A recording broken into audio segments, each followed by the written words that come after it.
அனைவருக்கும் அன்பான வணக்கங்கள். இது மகா பெரியவா சொன்னது யூடியூப் சேனல்.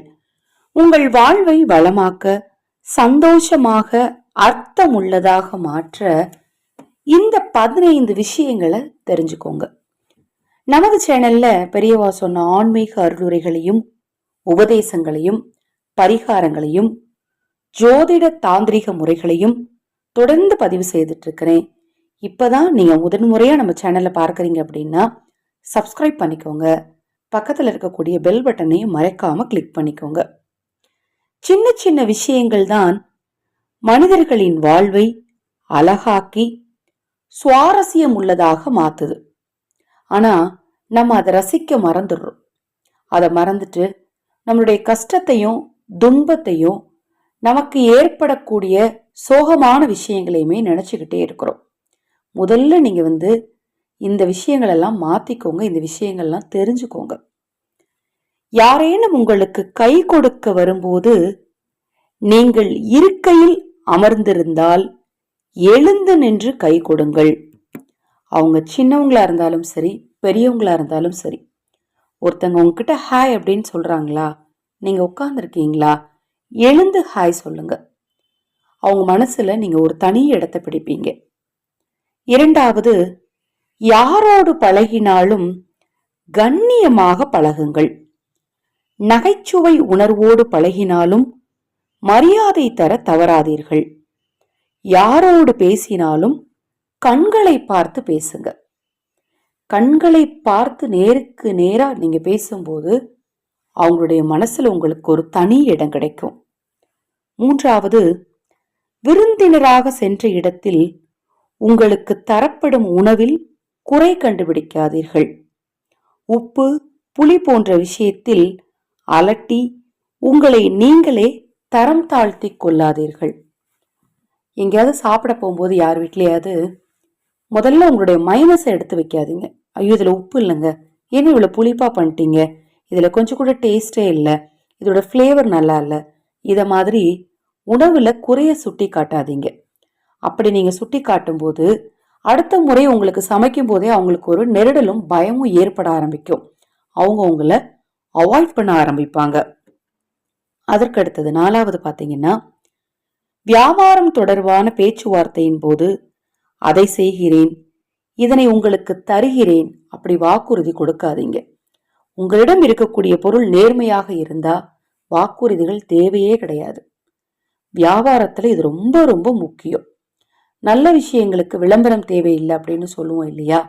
அதை போல தொழில் ரீதியாக யாருக்கும் எப்பவுமே நீ இதை செஞ்சா நான் உனக்கு அதை செய்வேன் அப்படிங்கிற வாக்குறுதியை கொடுக்காதீங்க. அது என்ன பண்ணும் அப்படின்னு பாத்தீங்கன்னா, நாள் ஆக ஆக விரிசலை ஏற்படுத்தும். ஐந்தாவதாக நீங்கள் தெரிந்து கொள்ள வேண்டிய விஷயம், நீங்கள் செய்யாத வேலையின் வெகுமதியை திருடாதீர்கள்.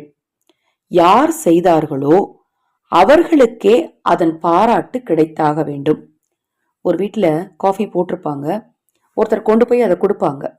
அவங்க குடிச்சிட்டு காஃபி ரொம்ப சூப்பர் அப்படின்னோடனே நம்ம ஒரு ஸ்மைல் பண்ணிட்டு வரக்கூடாது. காஃபியை எங்க அக்கா போட்டாங்க, எங்க அம்மா போட்டாங்கன்னு சொல்லும்போது அவங்களுக்கு நல்லா இருந்துச்சுன்னு சொல்லுங்க அப்படின்னு அவங்க சொல்லுவாங்க இல்லையா? அதை அவங்களுக்கு நீங்க வாங்கி கொடுக்கணும். உங்களுக்கு கிடைச்சிருச்சு அப்படின்னு சொல்லி நீங்க அதை அனுபவிக்க கூடாது. காலப்போக்கில் நீங்க செய்த விஷயங்களுக்கு கிடைக்கலனா கூட அது உங்களை மனரீதியா கஷ்டப்படுத்தும்.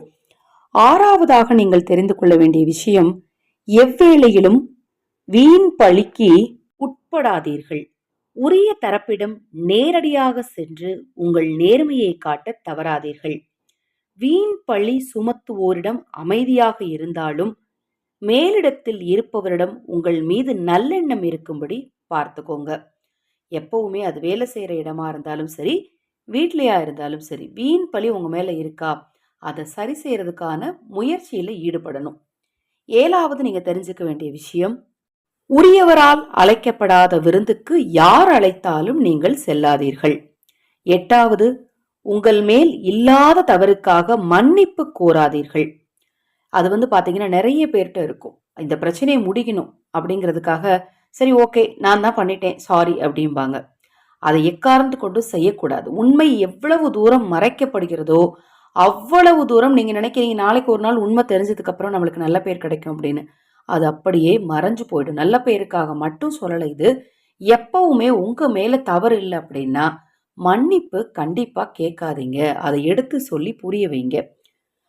9வது, யாரேனும் உங்களுக்கு வாழ்க்கை தந்ததாக நினைச்சுக்காதீங்க. நிறைய பேருடைய பிரச்சனை இப்பெல்லாம் வாட்ஸ்அப்ல நிறைய பேர் ஹஸ்பண்ட் ஒய்ஃப்குள்ள பிரச்சனை வந்தா கூட, அவர் எனக்கு கொடுத்த வாழ்க்கையை வாழ விடல, என் ஒய்ஃப் என்னுடைய வாழ்க்கையை வாழ விடல.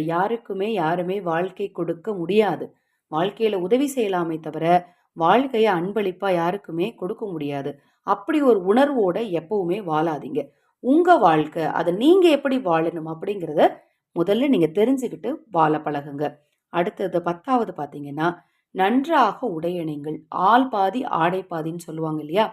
உங்களுடைய உங்கள் மேல் உங்களுடைய ஒவ்வொரு விஷயத்திலும் நீங்க தனி கவனம் செலுத்தி நடந்துக்கிட்டீங்க அப்படின்னா, உங்களை சுத்தி இருக்கிற எல்லா விஷயங்களையும் உங்களால ஈஸியா புரிஞ்சுக்க முடியும். 11வது, எங்க போனாலும் கையில 10 ரூபாய் இருக்கணும். அந்த காலத்துல ஒரு பழமொழி சொல்லுவாங்க. கையில 10 ரூபாய் இருந்தா பயமே கிடையாது அப்படின்னு. ஆனா இப்ப கையில 10 ரூபாய் வச்சிருந்தா பயம் இருக்கு. அது வேற விஷயம். எங்க திருடு போயிருமோ அப்படிங்கிற பயம். ஆனா வெளியில போகும்போது 10 ரூபாய் கையில எப்பவும் வச்சிருக்கணும் அப்படின்னு சொல்லுவாங்க. உங்களுக்கான சுய தேவைகளை பூர்த்தி செய்ய எப்பவுமே உங்களுக்கான பணத்தை நீங்களே சம்பாதிக்க கற்றுக்கோங்க அப்படிங்கிறது தான் கையில 10 ரூபாய் வச்சுக்கோங்க அப்படின்னு சொல்றது.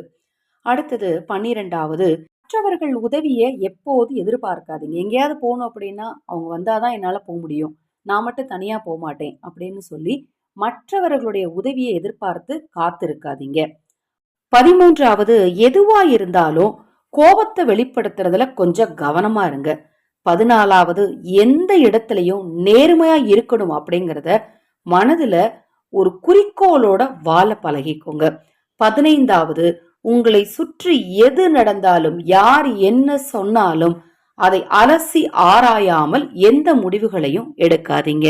நான் சொன்ன இந்த 15 விஷயங்களையும் உங்க வாழ்க்கையில நீங்க அப்ளை பண்ணீங்க அப்படின்னா உங்க வாழ்க்கையில கண்டிப்பா சவால் விட்டு சொல்றேன், பிரச்சனை அப்படிங்கிறது நிச்சயமாக வராது. உங்களுடைய ஒவ்வொரு விஷயத்திலும் நீங்க அக்கறையோடு வாழ பழகுங்க. உங்க வாழ்க்கை சந்தோஷமாகவும் அர்த்தம் உள்ளதாகவும் மாறும். தொடர்ந்து நம்ம சேனலை பாருங்க. இன்னும் எண்ணற்ற பதிவுகள் தொடர்ந்து வர இருக்கு. ஹரஹர சங்கர ஜெய் ஜெய் சங்கர மகா பெரிவா திருவடிப்பாதம் சரணம் சரணம். இந்த பதிவை கேட்டுக்கொண்டிருக்கும் உங்களது அனைவரது வாழ்விலும் பெரியவா அருளால நல்லதே நடக்கட்டும்.